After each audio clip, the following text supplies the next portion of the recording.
لا إله إلا الله محمد رسول الله عليه صلاة الله وآله والأحبة.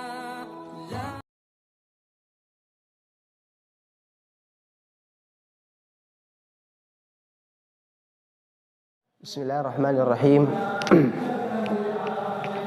Assalamualaikum warahmatullahi wabarakatuh. Alhamdulillahi rabbil alamin.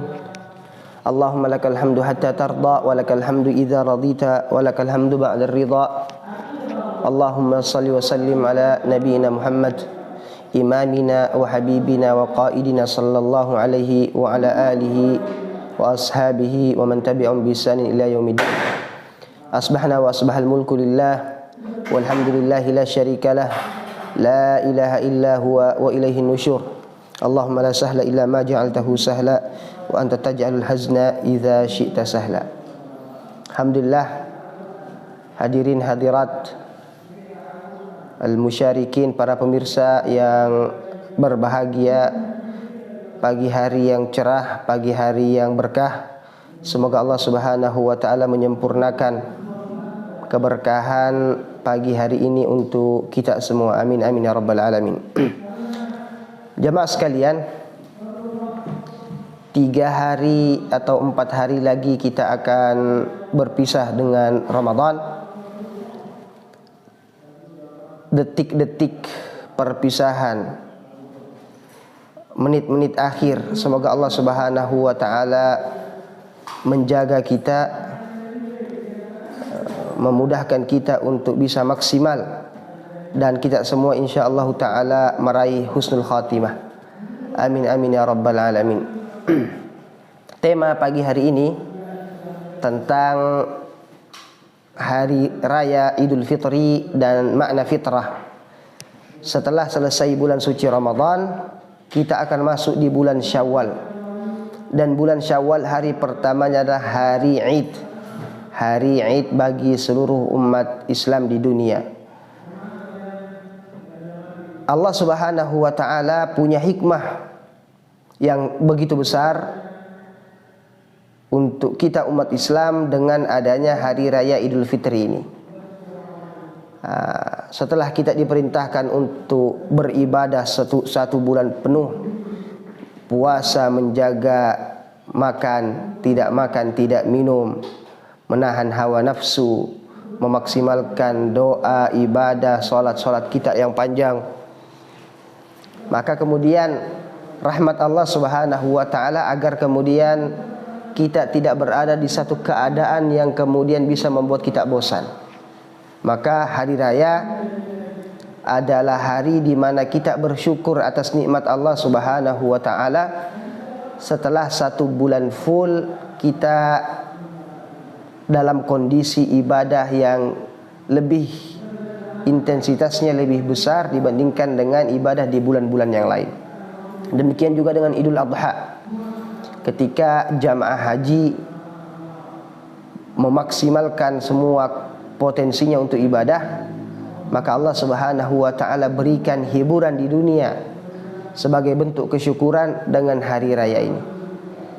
Maka jamaah sekalian dirahmati Allah Subhanahu wa taala, perlu kita untuk membahas tentang apa sebenarnya makna daripada Id atau hari raya Idul Fitri, dan apa makna fitrah.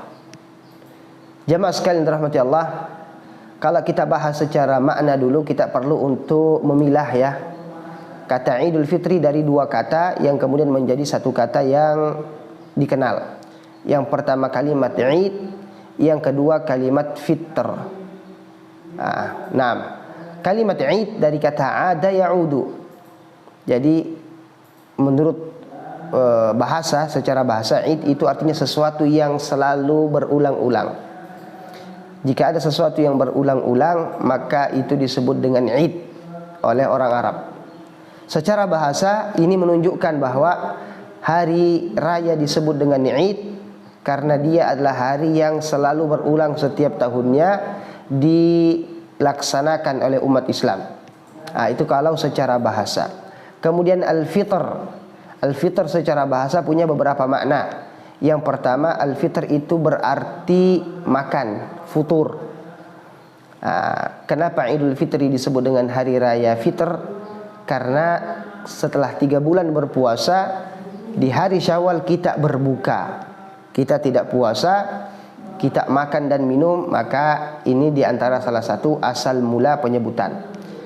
Namun bukan cuma fitr dari kata makan saja. Fitr juga berarti fitrah, berarti suci, lembut, bersih.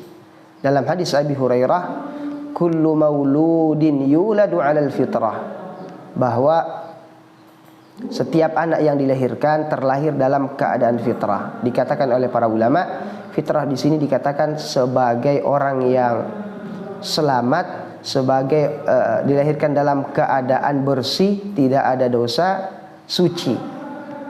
Maka Idul Fitri atau hari raya Idul Fitri bisa dimaknai dan ditadabburi, dihayati dari kedua makna ini. Yang pertama, bahwa Idul Fitri disebut dengan Idul Fitri karena kita di hari 1 Syawal kita boleh makan dan minum, dan bahkan diharamkan untuk berpuasa. Artinya kita telah berbuka dari 30 hari kita berpuasa. Maka itulah asal nama, asal penyebutan.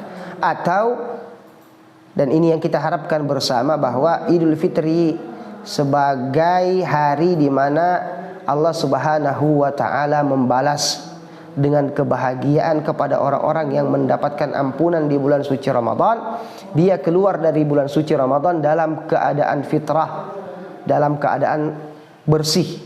Dan ini seirama dengan hadis Nabi sallallahu alaihi wasallam yang diriwayatkan oleh Imam Bukhari dan Muslim.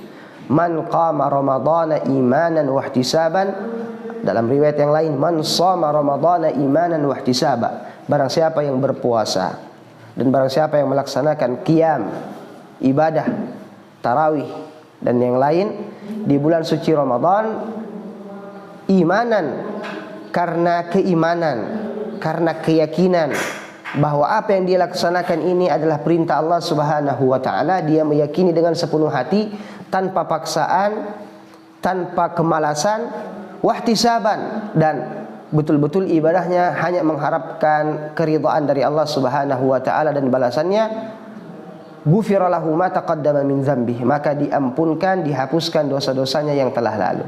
Seakan-akan dia seperti orang yang baru terlahirkan kembali dalam keadaan bersih.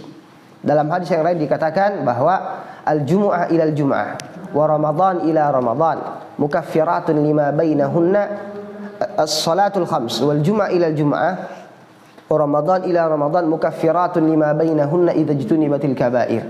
Bahwa antara salat yang satu ke salat yang lain, antara hari Jumat yang satu ke Jumat yang lain, dan antara Ramadan ke Ramadan yang lain, ini adalah momen, ini adalah kesempatan untuk menjadi penghapus dosa-dosa selama seseorang tidak melakukan kesyirikan kepada Allah dan dosa-dosa besar. Jadi orang yang maksimal sholatnya, maka itu menjadi penghapus dosanya yang dia telah lakukan dari sholat yang sebelumnya. Begitu terus dari sholat 5 waktu. Makanya suatu ketika Rasulullah bertanya kepada para sahabat, wahai para sahabat, wahai sahabatku, sekiranya di antara kalian ada yang punya rumah di depan sungai, setiap hari dia mandi 5 kali, apakah di badannya ada tersisa kotoran? Kata para sahabat, tidak ya Rasulullah. Demikian juga kata beliau, demikian juga dengan orang yang menjaga salatnya, menjaga kehusyuannya, memperbaiki niat dan gerakannya, seperti orang yang mandi di sungai, salatnya menghapuskan dosa-dosanya. Nah, ini diantara makna ghufira lahu ma taqaddama min dzambi. Jamaah sekalian, ikhwani rahimani rahimakumullah, Idul Fitri kembali dalam keadaan fitrah. Nah, itu tadi dari segi makna kita bahas bahwa fitri bisa dari kata futur atau artinya berbuka setelah 30 hari puasa. Dan yang kedua dari kata fitr atau fitrah yang berarti kesucian, kelembutan dan ampunan. Dalam hadis tadi, wa Ramadan ila Ramadan mukaffiratun lima bainahunna idza jtunibatil kabair. Dari Ramadan yang satu ke Ramadan yang berikutnya itu menjadi momentum kita menghapuskan dosa-dosa kita selama kita menjauhi kesyirikan dan dosa-dosa besar yang lain. Alhamdulillah, Idul Fitri disyariatkan menjadi kebahagiaan, menjadi hadiah dan menjadi penutup daripada ibadah-ibadah maksimal. Allah Subhanahu wa taala tahu kalau kita manusia ini cepat bosan ketika kita dalam satu keadaan terus-menerus. Maka sa'ah wa sa'ah atau sa'ah bisa'ah. Habis ibadah kita juga dikasih kesempatan untuk menarik nafas. Habis kita full maksimal ibadah, kita diberikan kebahagiaan sebelum kebahagiaan di akhirat. Ya, kita bersilaturahmi, kita makan-makan hari raya, kita tidak boleh berpuasa. Ini semua di antara hikmah-hikmah daripada makna daripada Idul Fitri. Dan pertanyaannya, bagaimana sebenarnya hakikat daripada fitrah tersebut? Allah Subhanahu wa taala dalam Al-Qur'an banyak sekali menyebutkan tentang kalimat fitr atau fitrah dalam banyak redaksi.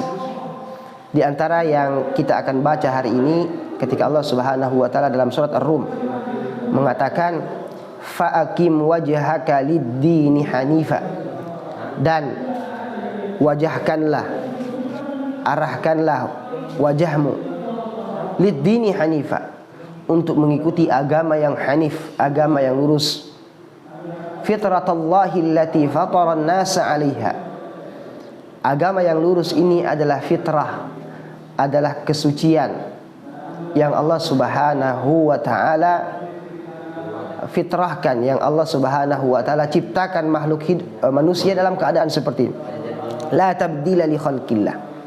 Tidak ada yang bisa merubah daripada ciptaan dari Allah Subhanahu wa taala. Ulama ada beberapa perbedaan dari sisi memaknai dan menafsiri ayat tentang fitratallahi allati fataran nasa 'alaiha.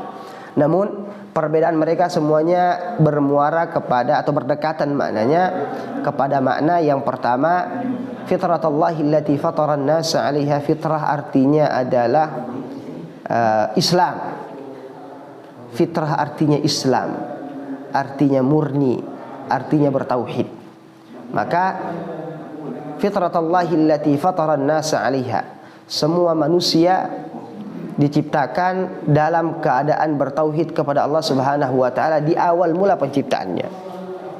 Kita bersaksi dan kita tidak mengingat bahwa kita pernah bersaksi ketika kita masih disulb di tulang orang tua kita, di tulang Nabi Adam alaihi salam.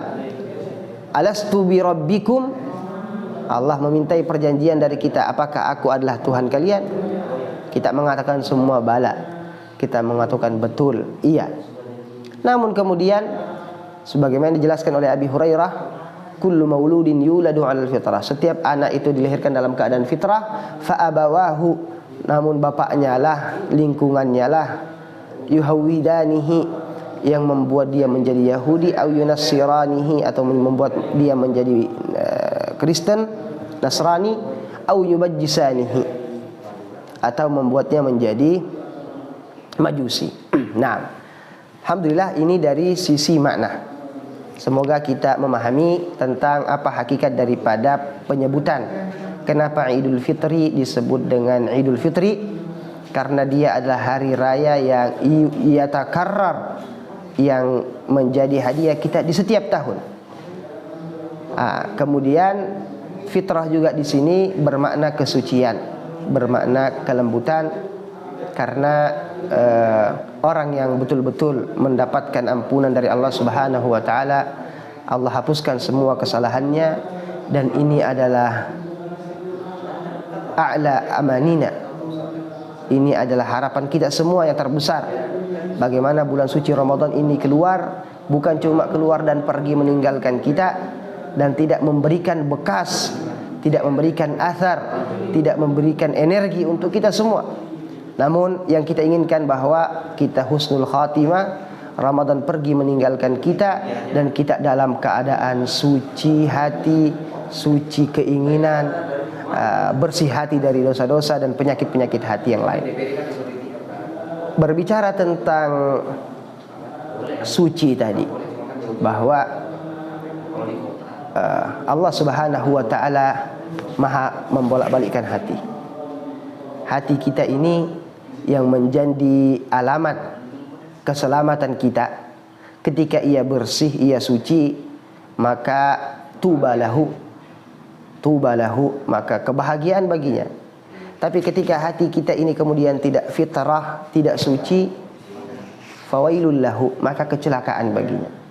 Hati kita ibarat panglima, kalau dia sehat, maka sehat seluruh pasukannya. Kalau dia sakit, maka dihitung sakit seluruh pasukannya. Inilah kemudian yang coba untuk dimaknai daripada fitrah tadi, agar bagaimana kita keluar dari bulan suci Ramadan, kita rasakan, kita resapi bahwa memang rasa-rasanya ada bekas, ada keadaan hati kita itu lebih terasa salim, lebih terasa sehat, lebih terasa plong setelah melalui ibadah-ibadah panjang kita, pendakian-pendakian kita yang luar biasa di bulan suci Ramadan. Namun ketika keluar dari bulan suci Ramadan, ini indikasi terdekat. Ketika hati kita masih tidak ada bedanya, hati kita masih tidak kembali. Jadi di antara makna daripada fitrah itu, jamaah sekalian yang dirahmati Allah, dikatakan bahwa fitrah itu muyul, kecenderungan seseorang itu untuk lebih banyak melaksanakan aktivitas-aktivitas ibadah, ketaatan dan keislaman. Jadi kecenderungan seseorang, kecenderungan hati kita ini untuk bisa dekat kepada Allah, itulah disebut dengan fitrah. Nah, itu indikasi terbesar. Jangan sampai sebagaimana dikatakan oleh salah seorang penyair Arab, laisal idu liman labisal jadidu. Bukanlah id itu maknanya adalah ketika orang berlomba-lomba ke pasar, ke mall, shopping, pakai pakaian baru, pakai pakaian mewah. Tidak, id itu bukan yang gebiar-gebiar itu saja, bukan. Ya, kita berbahagia. Namun sejatinya id, sungguhnya id itu liman ta'atuhu yazidu. Sesungguhnya id itu sejatinya ada orang yang hatinya, ketaatannya bertambah kepada Allah Subhanahu wa taala. Ini yang harus kita resapi, jamaah sekalian dirahmati Allah Subhanahu wa taala. Sebentar lagi kita berbahagia ya. Meskipun di satu sisi kita juga bersedih karena kita semua sudah berada di akhir dan kita belum ada jaminan apakah Ramadan kita ini makbul atau mardud. Apakah bulan suci Ramadan kita ini diterima atau ditolak. Namun itulah, kita memaksimalkan setiap potensi kita. Dan kita juga nanti di bulan suci, di penghujung bulan suci Ramadan, kita bermunajat kepada Allah, diberikan husnul khatimah. Dan di bulan Syawal, hari pertamanya, kita merayakan keistiqomahan kita di bulan suci Ramadan dengan menikmati kesyukuran kita kepada Allah Subhanahu wa taala. Jadi ini yang harus perlu digarisbawahi. Dan tentunya hari bahagia kita di hari raya, karena semua umat punya hari raya. Mereka berbahagia, mereka bergembira. Umat Islam juga punya dua hari raya yang dikhususkan oleh Rasulullah, hari raya Idul Fitri, hari raya Idul Adha. Namun jangan sampai hari raya cuma identik dengan foya-foya saja. Jangan identik dengan foya-foya, tapi sebenarnya hari raya itu identik dengan bagaimana kita merasakan seperti orang yang baru terlahir, hati kita lapang, semangat kita untuk beribadah semakin kuat. Itulah makna daripada fitri atau fitrah. Nah, dan tentunya kebahagiaan kita tidak membuat kita lupa dan lalai. Kalau di tempat sana masih banyak saudara-saudara kita yang tidak bisa merayakan hari raya yang seperti kita rasakan. Di tempat kita yang jauh, saudara kita yang jauh di sana mungkin tidak bisa menikmati keadaan tidak bisa bergembira seperti gembiranya kita, tidak bisa memakai pakaian yang baru, tidak bisa bersilaturahmi satu sama lain, tidak bisa kemudian mudik dan segala macam. Kita alhamdulillah Allah Subhanahu wa taala berikan kepada kita kesempatan. Maka kita bergembira di hari raya, dan itu sudah disyariatkan dan memang sewajarnya kita bergembira. Qul bi fadlillahi wa bi rahmatihi, katakanlah karena rahmat dan karena karunia dari Allah Subhanahu wa ta'ala, falyafrahu wa khairum mimma yajma'un, maka bergembiralah. Kita bergembira, namun kita tetap mendoakan, bersimpati kepada saudara-saudara kita yang jauh di sana, yang mungkin tidak bisa merasakan kenikmatan seperti kita, kebahagiaan seperti kita. Di antara mereka ada yang mengatakan dalam sebuah syair yang luar biasa, ya idu utta ya idu bi ayyi syai'in utta ya idu, wahai hari raya, kamu datang tahun ini, apakah ada kabar yang baru atau masih sama seperti tahun lalu? Kalau masih sama seperti tahun lalu, kata mereka, laita dunaka bi dan duna habidu. Kalau masih lebaran tahun ini kamu datang dan kami masih jauh dari keluarga, kami masih dalam keadaan konflik yang berkepanjangan, kami masih dalam keadaan terjajah dan terzalimi, laita dunaka bi dan duna habidu, wahai tidak usah datang, jauh-jauh saja. Kalau perlu tambah menjauhlah, karena kami tidak merasakan kebahagiaan. Luar biasa jamaah sekalian rahmati Allah. Jadi hari raya adalah momentum kita bersyukur kepada Allah Subhanahu wa ta'ala atas nikmat istiqamah yang Allah berikan kepada kita, atas nikmat ibadah, atas nikmat puasa. Maka patutlah kita bergembira, dan kita juga harus mengevaluasi diri kita di akhir-akhir Ramadan.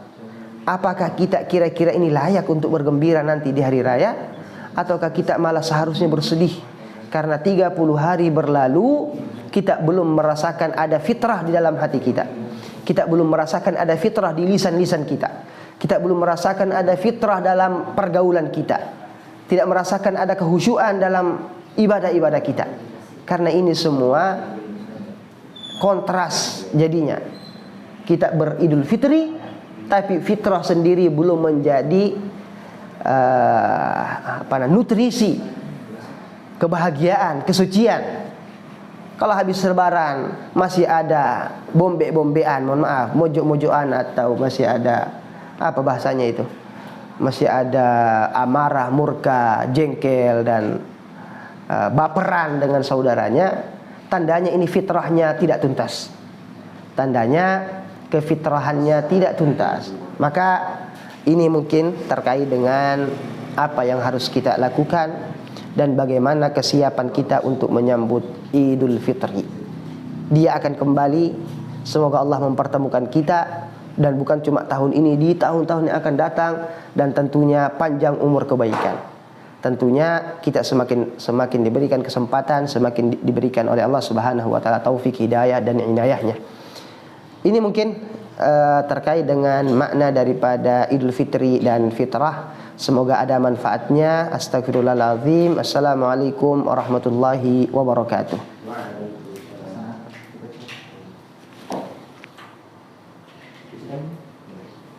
Ada sesi tanya jawab kah? Boleh ya, kalau saya ditanya tidak bisa, saya suruh Ustaz Bahrul ganti duduk sini. Tidak apa-apa, saya bagi nanti anunya.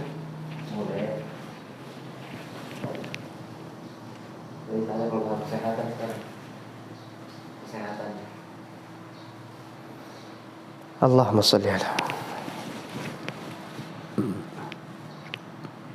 Assalamualaikum warahmatullahi wabarakatuh.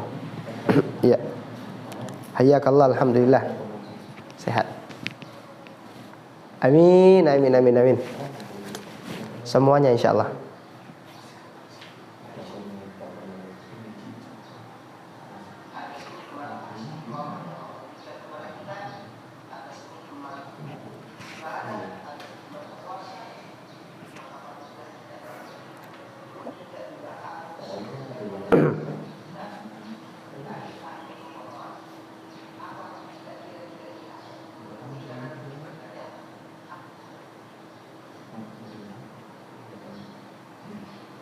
Iya.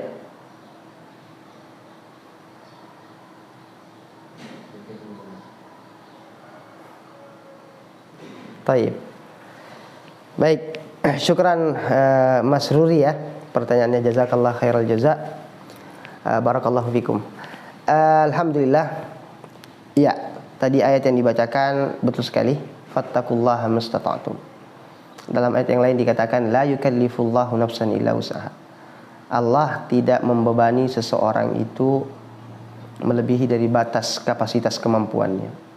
Dan ulama ketika menjelaskan ayat ini mengatakan bahwa seluruh syariat yang Allah syariatkan kepada kita adalah dalam batas kemampuan kita.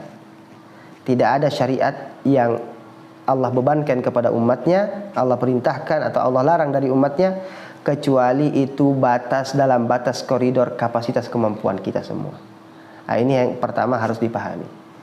Namun dalam perjalanannya, agama kita ini bukan agama yang membebani. Agama kita ini agama rahmatan lil alamin. Agama yang membawa kesejukan, agama yang membawa kedamaian, agama yang membawa kemudahan. Karena kita tidak seperti umat-umat sebelum kita. Ada yang mereka itu mengebiri dirinya. Ada orang-orang yang ada pengikut-pengikut yang karena berdalil untuk ibadah dan takarub artinya menzolimi hak-hak dirinya. Tidak. Islam ini agama yusrun. Dalam hadis dikatakan ad-dinu yusrun. Agama ini mudah. Walan yushaddad din, dan tidak ada orang yang berlebih-lebihan dalam beragama ini illa ghalabah, kecuali akan dikalahkan, akan mundur sendiri, akan turun mesin cepat. Ini ketika orang tidak memahami. Dalam ayat banyak juga dikatakan tentang la junaha alaikum, tidak. Jadi agama ini idza dhaqal amru tasa. Ketika ada keadaan kita kemudian itu tertekan dari segala sisi, maka agama ini meluaskan. Maksud saya apa? Puasa adalah kewajiban, bahkan dia rukun. Ibaratnya kita pegang HP ini, Pak, pegang HP. Anggaplah HP ini agama kita. Rukun ini 5 tangan jari kita ini. Ada orang Islam, dia Muslim, KTP-nya Muslim, tapi dia tidak haji padahal dia mampu. Dia ibaratnya memegang agamanya dengan 4 jari, masih terpegang tapi lemah. Ada orang Muslim, dia punya uang tapi dia tidak mau berzakat, seakan-akan dia pegang agamanya dengan 3 jarinya, sudah mulai goyah. Ada orang bulan suci Ramadan tidak puasa padahal mampu, seakan-akan dia pegang agamanya dengan 2 jarinya. Lemah sekali. Ada orang mengaku Muslim tapi tidak sholat, seakan-akan dia mau pegang HP dengan 1 jarinya, jatuh. Ini tingkatan-tingkatannya seperti ini. Tentang puasa tadi begini, dia adalah kewajiban, dan dia cuma datang 1 bulan dari 12 bulan, dari 11 bulan yang lain yang kita bebas untuk makan dan minum kapanpun, apapun, kecuali apa-apa yang dilarang. Artinya ini adalah betul-betul keringanan. Ada orang yang mau masuk surga tapi tidak mau, ingin masuk surga sendiri sesuai dengan apa yang dia inginkan, apa yang dilihat baik-baik, tidak punya panduan. Ini juga tidak benar. Tidak ada orang yang beragama seperti ini. Puasa Ramadan adalah kewajiban, dia diwajibkannya sangat-sangat meringankan. 1 bulan dalam 1 tahun. Namun seperti kita jelaskan tadi di awal, ada pengecualian. Orang-orang yang seharusnya dia berpuasa mendapatkan kemudahan untuk tidak berpuasa dengan syarat-syarat dan ketentuan. Ada orang yang tidak bisa berpuasa dan dia tidak perlu mengganti, dia bayar fidyah saja. Ada orang yang tidak perlu puasa, tidak perlu bayar fidyah. Ada orang yang dia tidak puasa tapi dia harus ganti, seperti orang sakit, dia boleh berbuka. Dan banyak kasus-kasus yang lain. Ada kasus juga yang dibahas oleh ulama tentang orang-orang yang selama bulan suci Ramadan terikat dengan pekerjaan, dan pekerjaannya itu memberatkan ketika dia berpuasa. Tentunya kadar berat ini ya kembali kepada orang masing-masing. Dia jujur dengan hatinya apakah dia mampu atau tidak. Apakah dia tidak berpuasa karena betul-betul dia tidak sanggup, ataukah sebenarnya memang kualitas imannya yang tidak ada sehingga semua terasa berat. Nah, jadi ada fatwa dari ulama, di antaranya Majelis Fatwa Al-Azhar Mesir, tentang orang yang memang tidak punya pekerjaan selain pekerjaan yang berat tadi. Misalnya kuli bangunan. Dia belum dapat, sudah mencari pekerjaan, tidak dapat pekerjaan. Cuma skillnya cuma di kuli bangunan, dan dia harus menafkahi anak istrinya dan dituntut untuk kerja pagi sampai malam. Orang yang seperti ini mendapatkan rukhsah sesuai dengan usahanya. Nah, ketika betul-betul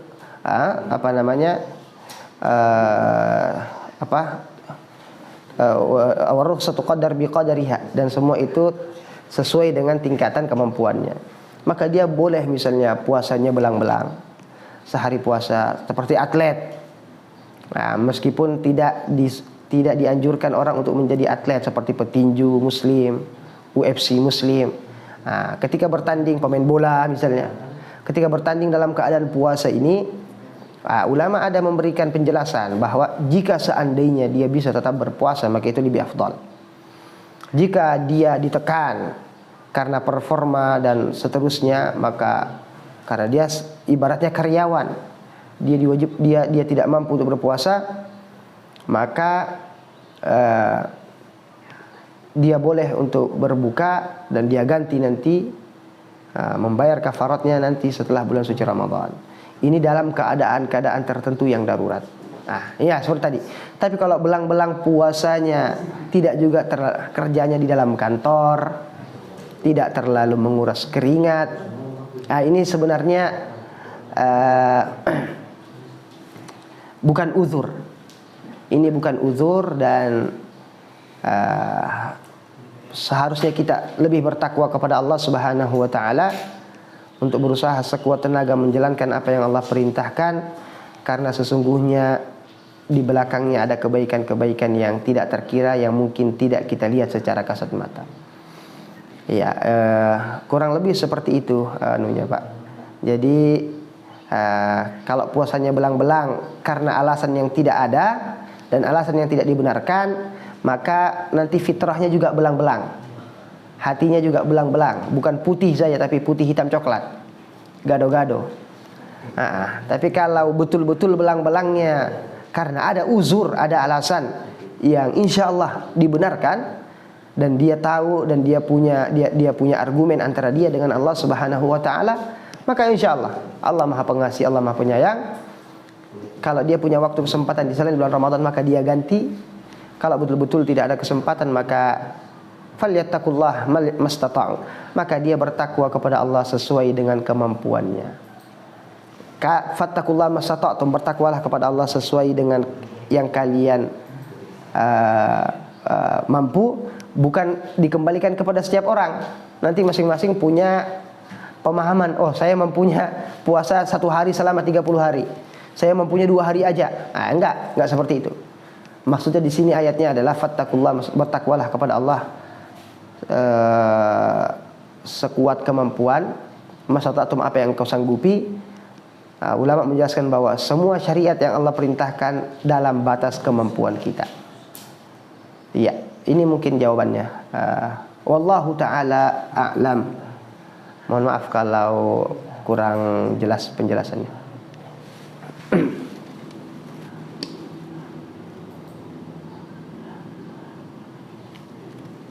Iya. Waalaikumsalam warahmatullahi wabarakatuh.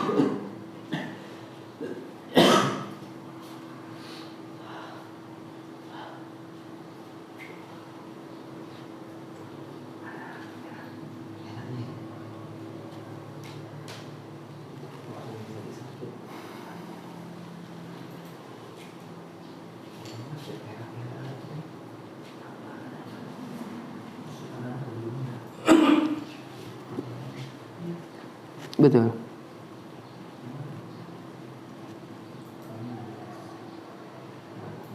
Betul.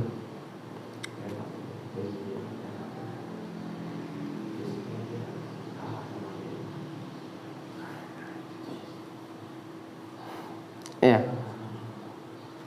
Iya, jazakallah khair. Masya Allah.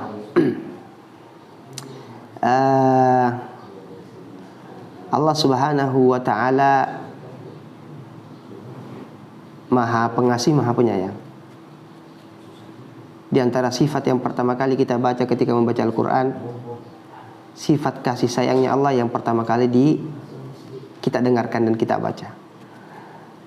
Allah Subhanahu wa ta'ala ketika memberikan ancaman kepada kita manusia, sejatinya itu adalah rahmat, kasih sayang, agar kita berusaha untuk tidak terjatuh dalam hal-hal yang tidak baik tadi.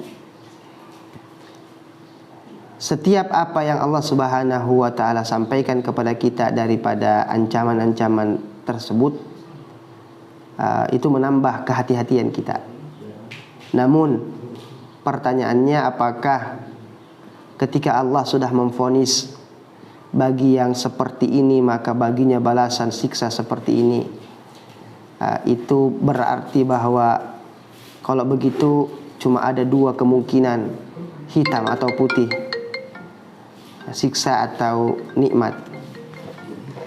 Ini tidak seperti itu hitungan matematikanya Allah Subhanahu wa ta'ala. Wa inni laghaffarun liman taba. Aku itu Maha Pengampun, kata Allah, kepada orang-orang yang bertaubat. Terkait dengan Ramadan tadi, bahwa tidak ada istilah hitam dan putih, semuanya abu-abu, Pak. Orang yang ibadah dari awal tidak tanpa sedikit pun celah, orang yang ibadah dari awal tanpa sedikit pun ada yang dia tinggalkan, juga abu-abu dia. Dia tidak boleh siapapun, baik dirinya maupun orang lain, yang memvonis kalau dia itu mendapatkan ampunan.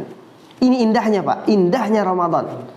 Ada orang mungkin juga yang wallahu a'lam, dia tidak berpuasa mungkin karena ketidakmampuannya. Dia mungkin tidak maksimal salat qiyam lailnya. Tapi Allah tahu rupanya ada sisi-sisi yang mana dia lakukan, orang lain tidak lakukan. Maka tazkiyah atau merasa telah berhasil di bulan suci Ramadan ini dan ini tidak diperbolehkan. Kita semua abu-abu. Hanya kita punya nilai lebih sebagai seorang muslim. Kita wajib untuk berhusnuzan. Kita wajib untuk berbaik sangka kepada Allah Subhanahu wa ta'ala. Kita wajib berbaik sangka, insya Allah diampunkan. Tapi memvonis, tidak ada yang berhak. Yang kita boleh hukumi apa yang kita pandang saja. Oh, orang ini tidak puasa, tapi menghukumi, oh kalau begitu dia tidak dapat ampunan. Siapa engkau? Apakah kita ini juru bicaranya Allah Subhanahu wa ta'ala? Tidak. Maka ya itu tadi, Pak, bahwa semua sesuai dengan kadar kemampuan. Semakin kencang seseorang berlari menuju Allah Subhanahu wa ta'ala, maka Allah semakin kencang untuk menerimanya. Semakin mendapatkan porsi kemungkinan dia mendapatkan ampunan. Semakin jauh orang menjauh dari Allah Subhanahu wa ta'ala, Allah Maha Pengasih, Maha Penyayang. Allah selalu panggil, Allah selalu tunggu, dan Allah ingin lihat bahwa apakah dia serius dalam keimanan atau tidak. Am hasibtum an tadkhulul jannata. Apakah kamu semua berpikir bahwa masuk surga itu mudah-mudah buat semua orang? Kata Allah, walamma ya'lamillahu alladhina jahadu. Dan Allah belum melihat di antara kalian mana yang sudah melewati fase ujian dan mana yang tidak mau melewati fase ujian. Nah, ini sebenarnya kata kuncinya bahwa semua kembali kepada masyiatullah, semua kembali kepada hikmah ilmu yang Allah Subhanahu wa ta'ala tahu siapa yang berhak untuk mendapatkan ampunan. Semoga kita semua berhak untuk mendapatkan ampunan Allah Subhanahu wa ta'ala, dan siapa yang tidak diampunkan. Dan semoga kita semua tidak termasuk orang yang tidak diampunkan oleh Allah Subhanahu wa ta'ala. Yakin, husnuzan, dan berusaha semaksimal mungkin. Semoga Allah Subhanahu wa ta'ala mengistiqomahkan kita dan memberikan kepada kita husnul khatimah. Amin amin ya rabbal alamin. Kayaknya cukup, Pak, ya, 2 pertanyaan. Iya, jazakallah khair. Barakallahu fikum. Saya tutup ya. Ya, alhamdulillah wa syukurillah wa la haula wa la quwata illa billah. A'udzubillahi minasyaitonir rajim. Bismillahirrahmanirrahim. Alhamdulillahirabbil alamin. Allahumma shalli wa sallim ala nabiyyina Muhammad wa ala alihi wa sahbihi ajma'in. Allahumma ya hayyu ya qayyum ya dzal jalali wal ikram bi rahmatika nastaghits aslih lana sya'nana kullah wa la takilna ila anfusina tarfata 'ain. Allahumma aslih lana dinana alladhi huwa ismatu amrina wa aslih lana akhiratana allati ilaiha ma'aduna wa aslih lana dunyana allati fiha ma'ashuna waj'alil hayata ziyadatan lana fi kulli khair waj'alil mauta rahatan lana min kulli syarr. Allahumma ighfir dhunubana wa liwalidina wa li jami'il muslimina wal muslimat wal mu'minina wal mu'minat al ahya'i minhum wal amwat innaka samiun qaribun mujibud da'wat. Allahumma taqabbal minna innaka antas samiul alim wa tub 'alaina innaka antat tawwabur rahim. Allahumma arzuqna lailatal qadri ya arhamar rahimin. Allahumma innaka 'afuwun karimun tuhibbul 'afwa fa'fu 'anna ya karim ya hannan ya mannan ya rahim. Amin amin ya rabbal alamin. Wa sallallahu ala nabiyyina Muhammad wa akhiru da'wana alhamdulillahi rabbil alamin. Assalamualaikum warahmatullahi wabarakatuh.